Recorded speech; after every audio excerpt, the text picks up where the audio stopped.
Bonjour à tous et bienvenue dans cette vidéo. Alors aujourd'hui dédiée à la programmation Excel en VBA, en visuel basique, et notamment ici juste voilà, une petite vidéo pour vous montrer 5 conseils, voilà, 5 petits conseils qu'il faut utiliser qui vous aideront donc à simplifier vos codes et à essayer d'éviter d'avoir des bugs notamment. Donc ici je vais vous montrer voilà 5 petits secrets, enfin c'est pas des secrets mais c'est des conseils surtout de comment mieux coder dès le début. Donc voilà, si vous êtes des débutants en VBA, donc il vaut mieux partir par ces 5 méthodes, 5 petits conseils pour vous éviter justement que vos programmes plantent. Alors conseil numéro 1, ici on va aller voir ici qu'est-ce qu'il va falloir utiliser. Il va falloir ici privilégier plutôt l'utilisation des index de feuilles plutôt que le nom des feuilles. Voilà, quand vous allez ici lui demander d'aller par exemple, je peux afficher ici voilà un montant, peu importe, on va aller voir ici le code correspondant. Donc on va aller voir ici comment on pourrait coder ici le nom, voilà, le nom de la feuille. Ici on va faire appel au nom de la feuille directement. Voilà, donc on va y afficher ici l'affichage de la fenêtre d'exécution. Voilà, on va y afficher la fenêtre d'exécution, comme ce que je lui ai mis ici un petit debug print pour aller afficher le montant. Ici on va vous demander d'aller chercher sur la feuille qui s'appelle le conseil 1, donc ici on y est, voilà, le contenu de la cellule E3, donc E3 c'est le montant, ici il devrait m'afficher 560. Voilà, donc ici si j'exécute cette petite procédure, vous allez voir il va bien mettre ici 560, d'accord. Si maintenant je renomme ma feuille, d'accord, ici je vais l'appeler, ici je vais juste mettre un petit espace, vous allez voir il ne suffit pas de grand chose souvent, voilà, ici je vais mettre juste un petit espace derrière, voilà, derrière ce nom de feuille, et que maintenant je revienne dans mon code, vous allez voir que là automatiquement, vous allez voir que là il va vous mettre une grosse erreur qui vous dit que l'indice n'appartient pas à la sélection, l'erreur 9 notamment, et ici il vous dit que bien voilà, vous lui demandez d'aller chercher dans ce classeur une feuille, et donc voilà, donc elle n'existe pas, donc il va planter. Donc, et ça va arriver très très souvent, parce que si vous faites appel au nom de vos feuilles, pour peu que les feuilles soient renommées, eh bien ça va plus marcher. Donc il va falloir passer par une autre façon. Et ici c'est plutôt d'utiliser l'index de feuilles. Alors l'index de feuilles c'est quoi? Eh bien ce sont ici les numéros ici que vous avez dans les feuilles. Donc ici, je vous rappelle que quand vous ouvrez une feuille, elle va s'appeler feuille 1, feuille 2, feuille 3. Voilà ici, si j'insère une nouvelle feuille, on va se mettre ici une feuille. Voilà, je viens d'insérer ici la feuille 3. Vous allez voir, et je vais dans l'onglet développeur. Et ici, on la voit la feuille 3. Alors elle s'appelle feuille 3, entre parenthèses. Donc entre parenthèses, c'est le nom de votre feuille. Et ce qui est devant ici la parenthèse, c'est l'index de vos feuilles. D'accord? Donc si ici je renomme cette feuille, je l'appelle, je sais pas moi, Toto, peu importe, vous allez voir que maintenant, on va aller bien voir ici que la feuille c'est bien appelé Toto, mais ici, cette feuille, donc voilà, s'appelle feuille 3. Voilà, si je veux y accéder directement à cette feuille, eh bien voilà, je vais plutôt faire appel à son index de feuille. Donc ici, j'aurais pu ici l'appeler feuille 3, peu importe. Donc ici on va plutôt privilégier son numéro. Donc ici c'est ce que j'ai fait ici sur la feuille. Donc ici si je veux accéder à la feuille Toto directement, donc ici eh bien on va lui dire à partir de là pour aller accéder à la feuille. Donc ici on va faire un petit sub, vous allez voir, sub accès feuille. Ok. Donc ici on va utiliser plutôt l'index de feuille, donc ici on va lui dire eh bien c'est la feuille 3, feuille 3, d'accord. Je vais utiliser son index et on va lui faire un petit range de, on va se mettre en B5 par exemple, donc on va se mettre B5, point select. Voilà, donc vous allez voir que maintenant quand je vais ici accéder, cliquer, vous allez voir il va bien sélectionner ici la cellule B5, d'accord. Ici maintenant je renomme cette feuille Titi, d'accord, au lieu de Zoto. Donc là j'ai bien renommé ma feuille, et bien ici automatiquement, hein, là pour l'instant j'ai désélectionné la cellule, mais si je vais réexécuter le code, voilà, ça va encore une fois marcher. Pourquoi? Eh bien parce que je ne fais plus appel au nom, à son nom de feuille, mais à son index. Alors évidemment ici il va y avoir feuille 1, feuille 3, alors vous avez la possibilité ici de renommer ici la feuille. Donc ici on va l'appeler par exemple, je sais pas moi, feuille sheet, sheet par exemple, sheet total par exemple, peu importe. Voilà.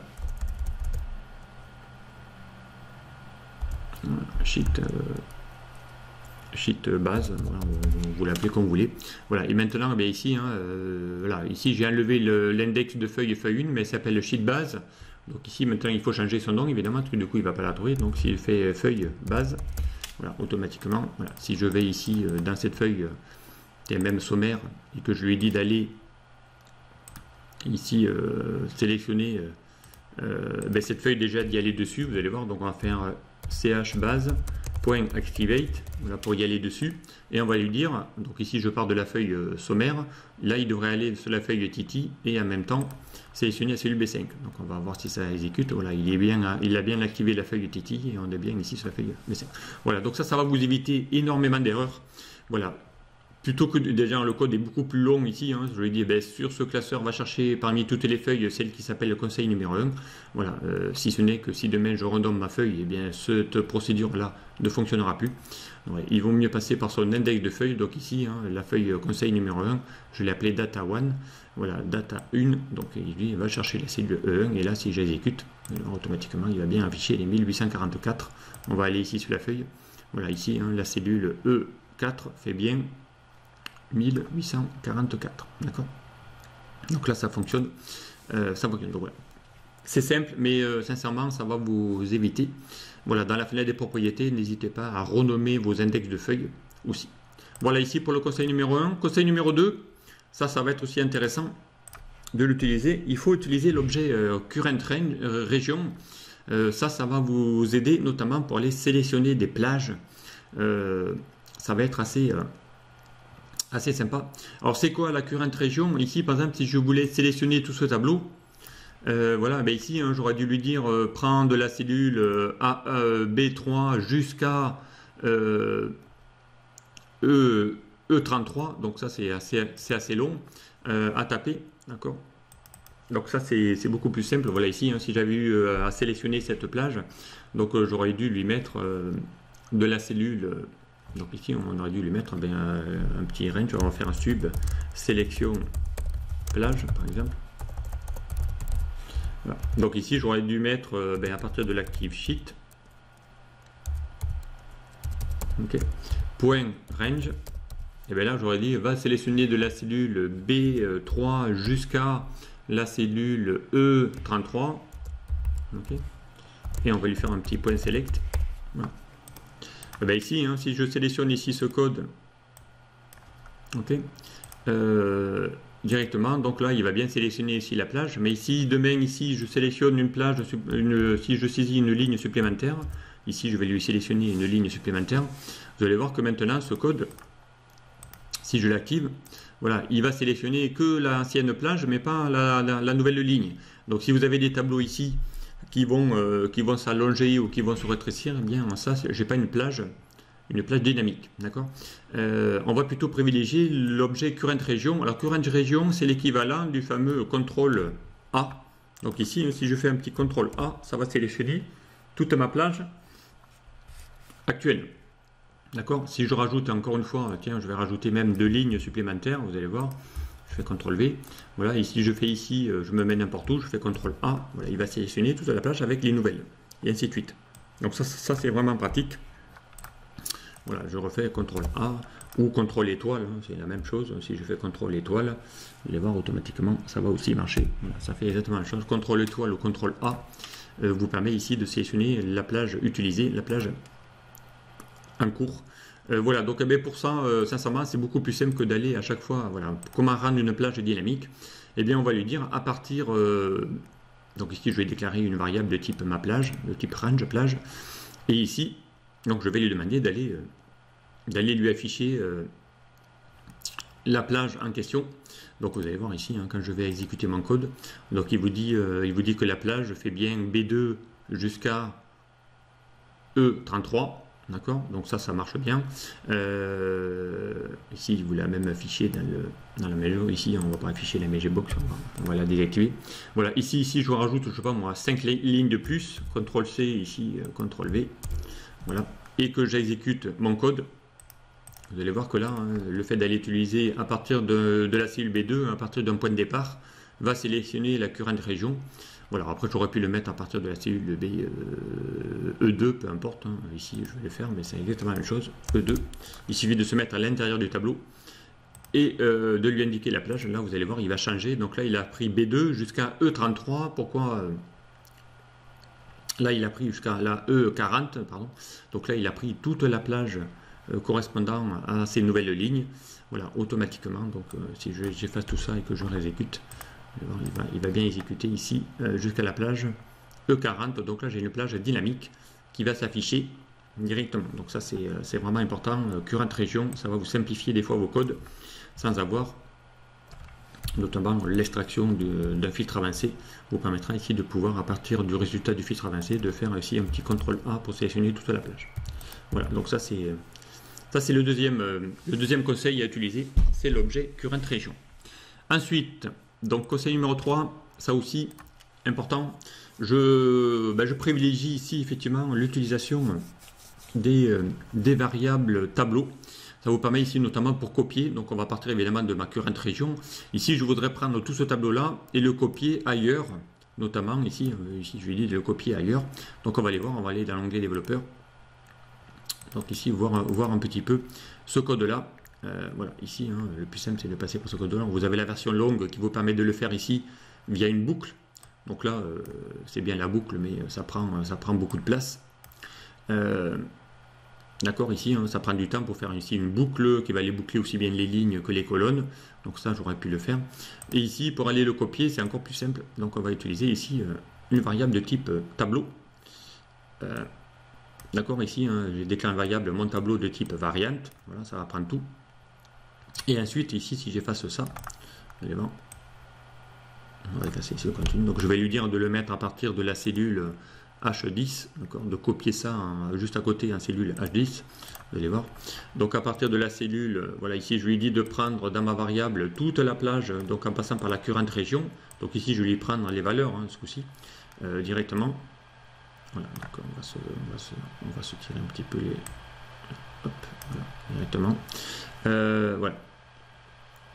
Donc ici on va lui dire de lui prendre toutes les valeurs de la plage current région à partir de la cellule B2, peu importe, et d'aller ici le mettre toujours donc en utilisant les index de feuilles dorénavant, hein, data 3, et non pas le nom de la feuille. Je lui dis de le mettre ici, voilà, en gros le contenu de mon tableau, tu vas le mettre dans cette plage là. Donc ici si j'exécute ça, vous allez voir automatiquement il va copier tous les données ici directement. Et pour vous dire que c'est une plage dynamique, donc si je prends ça et que je rajoute une ligne supplémentaire, d'accord, donc je vais revenir ici dans mon code. Donc là on va lui dire d'aller faire une ligne supplémentaire et là vous allez voir il va exécuter tout ça et il va le mettre ici jusqu'à la fin. Voilà, donc ça c'est quand même assez pratique. Directement, donc il a bien pris ici la nouvelle ligne. Donc les valeurs évidemment elles ne sont pas les mêmes parce qu'ici j'ai mis les valeurs aléatoires, hein. Quand je fais F9 vous allez voir automatiquement ça pourra calculer, donc ne faites pas attention au bon temps, mais ça l'a bien copié. Alors ici hein, comment il fait ici pour transformer ça en plage de type tableau, donc c'est beaucoup plus rapide, hein, ça va le copier en un seul bloc plutôt que de faire des boucles qui va parcourir toutes les lignes et toutes les colonnes. Donc il vaut mieux passer ici par l'objet tableau. Exemple ici, hein, si j'affiche les variables locales, donc je vais faire ici afficher les fenêtres des variables locales. D'accord, on va voir ici la fenêtre des variables locales. Voilà. Et on va monter ici le code. Voilà, ici, hein, ici on va mettre un petit point d'arrêt pour qu'il s'arrête au n-sub. Et là, vous allez voir, hein, je vais exécuter le code. Et là, ici, si vous regardez bien, il y a bien ici ma variable, mon tableau, hein, qui vient d'apparaître. Et ici, on a ici, pour chacune des lignes, donc ici, on en avait 32. voilà, il va aller, donc ici on a les variantes, un tableau de type 1 à 4, parce qu'il y a 4 colonnes. Donc ici, variante 1 to 4. D'accord, ici on les a dans le type. D'accord, notamment. Et ici, vous allez voir, on va avoir les valeurs. Donc ici, si je clique sur le plus, voilà, ici on a l'entête. Donc de ma première variable. Donc ici, c'est ma ligne 1. Ensuite, c'est la colonne 1, 2, 3, 4. Donc ici, sur la ligne 1, on a bien la date, ensuite au commercial. Si je vais cliquer ici sur le deuxième tableau, donc ici, il va se mettre la ligne 2 de mon tableau, et ici, il va prendre la première colonne. Donc ici, il va chercher la date du 1/9/2019. C'est le commercial 1, c'est le produit 1, et voilà, ici, c'est le 68, parce qu'il est encore une fois recalculé automatiquement. Voilà, et ainsi de suite, et ainsi de suite. Voilà, donc c'est assez pratique, voilà, ici, de copier tout un tableau direct. Voilà, et en plus de ça, ici on a les types qui vont apparaître pour chacune de mes lignes et de mes colonnes. Voilà, on va copier tout ça d'un bloc sous un format tableau. Donc ça c'est vraiment utile, ça je vous conseille fortement d'utiliser les variables de type tableau. C'est beaucoup plus rapide à copier notamment plutôt que de faire des boucles. Voilà. Allez, donc l'objet split. Alors l'objet split c'est quoi? Ça va vous permettre ici de pouvoir directement, donc ici on va essayer de voir dans l'onglet développeur, ici on va aller voir ici l'onglet split. Alors on va fermer la fenêtre des variables locales et y mettre ici, parce que je lui fais un petit debug print pour lui faire afficher ici les données, et ça aussi on en a souvent besoin. Donc on va y afficher la fenêtre d'exécution et on va y avoir ici le code. Alors le code c'est quoi? Ici, on va lui demander d'aller utiliser la fonction split. Donc la fonction split, je l'ai utilisée ici. D'accord. Donc, alors attention, c'est pas une fonction qui existe en français, hein, parce que si vous tapez égal split, ben, ça n'existe pas déjà. Pardon. Donc du coup, voilà. Donc du coup, la fonction split n'existe pas. Donc c'est l'outil ici. Hein, en réalité, la fonction split, c'est l'outil convertir. D'accord. Qui existe. Donc ça arrive souvent ici, on a ici une cellule où là j'ai 3 données, j'ai le nom du commercial, j'ai le nom du produit et j'ai le montant. Donc séparé ici par des espaces. Donc c'est ni plus ni moins l'équivalent d'une importation d'un fichier texte, TXT ou d'un fichier CSV. Voilà, donc on est souvent amené à récupérer ici ces données et à pouvoir splitter. Donc splitter, ça veut dire faire des séparations directement. Donc ici, vous allez voir ici comment on va pouvoir le faire en utilisant ici la fenêtre d'exécution. Donc on va se mettre ici sur la fenêtre ici de débogage et on va aller voir ici comment on va pouvoir afficher tout ça. Alors, donc on y va ici pour aller notamment faire un petit pas à pas, et vous allez voir ici la fenêtre d'exécution lorsqu'on va afficher ici les données.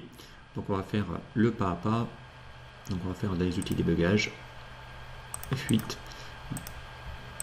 et on va le faire directement. Donc on va faire F8 et F8 et F8 pour faire un pas à pas. Voilà, ici on va récupérer encore une fois dans la current région ici, et on va faire une boucle qui va aller récupérer ici le contenu directement. Donc ici il vous dit qu'il y a des lignes dans mon tableau. Et on va les passer en revue. Donc là il va falloir qu'on aille chercher le début, le milieu, où se trouve le milieu, et ici où se trouve la fin. Donc directement, et là vous allez voir, sans passer par des formules complexes, qui va aller index, qui va aller chercher la fonction gauche, milieu, droite, ainsi de suite. Donc on va utiliser ici encore une fois l'outil tableau. Donc là c'est encore un conseil, et l'objet current région. Vous allez voir que sans passer par du code trop compliqué, on va pouvoir ici chercher les premières valeurs de mon tableau et pouvoir les splitter s'il y a besoin. Donc ici si je fais F8, donc là on va faire ici un retour chariot, un retour à la ligne pour les faire à la ligne. Voilà, donc ici si j'exécute, il va me dire que mon commercial 1 c'est bien le commercial 1. Si je vais chercher la valeur du milieu, si je refais F8, là il va me dire que c'est bien le produit A, qui vient ici sur la première ligne de mon tableau et ici sur la deuxième valeur. Donc ici je vais utiliser la fonction split à chaque fois. Tu vas splitter en fonction du caractère espace. D'accord. Si j'avais eu des points virgules qui séparent mes données, j'aurais ici mis le séparateur point virgule et ainsi de suite. D'accord. Et la fin, donc si je refais encore une fois F8, vous allez voir que là il va afficher la valeur 2075. D'accord. Alors si je continue de nouveau, donc ici, je vais refaire ici un petit saut de ligne. Voilà, il va laisser un espace et il repart le code. Donc là, hop, il va faire, dès qu'il va arriver là, il va faire un retour à la ligne. Là, il va aller chercher la deuxième. Donc c'est bien mon commercial 2. qui a vendu le produit 2 pour 787 €. Voilà, je vais aller chercher maintenant ma ligne 3. Vous allez voir automatiquement, là, il vient de splitter, voilà, c'est bien mon commercial 3. Et ici, il a vendu le produit 1 pour 619 €, voilà, et ainsi de suite. Allez, je vais refaire encore un dernier coup. Voilà, ici, il va chercher le commercial 1, produit 2 et tout ça. Donc ici, on a bien ici les données séparées, juste en utilisant l'outil tableau, encore une fois, et ici, l'instruction split directement. Donc ça, c'est vraiment assez intéressant de pouvoir le faire. Alors, si j'avais voulu le faire directement avec l'outil... on va pouvoir le faire aussi, hein, comme ça vous l'aurez. Ici, je peux faire ça directement en faisant ici cette info. Donc ici, on va augmenter un petit peu les colonnes pour vous montrer. Voilà. L'outil split, c'est ça. Donc si je sélectionne ici toutes ces valeurs, je vais ici dans l'onglet données. Dans l'onglet données, je vais chercher ici l'outil convertir. D'accord. Dans l'outil convertir, je vais faire ici, il va vous ouvrir un assistant. Il n'y a que 3 étapes. Je fais suivant. D'accord. Là, il vous a déjà presque trouvé les valeurs, donc automatiquement, il a fait déjà la séparation. Il a trouvé qu'il y avait des espaces entre chacun des mots. Je fais suivant. Donc là, il va vous demander ici où est-ce que tu veux mettre l'extraction. Donc l'extraction, on va lui dire qu'on va la mettre à partir ici, par exemple. Tiens, on va la mettre juste à côté. Donc ici, on va le mettre à partir de la cellule B1. Voilà. Et on fait terminer. Et là, vous allez voir qu'il va y avoir ici le produit... le commercial, ici on a les produits et ici on a les montants.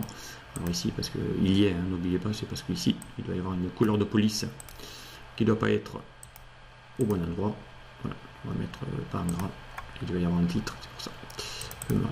Ok, voilà, donc ici on a bien, il a bien ici splitté, hein, donc les colonnes, tout ça aussi, hein, c'est super intéressant.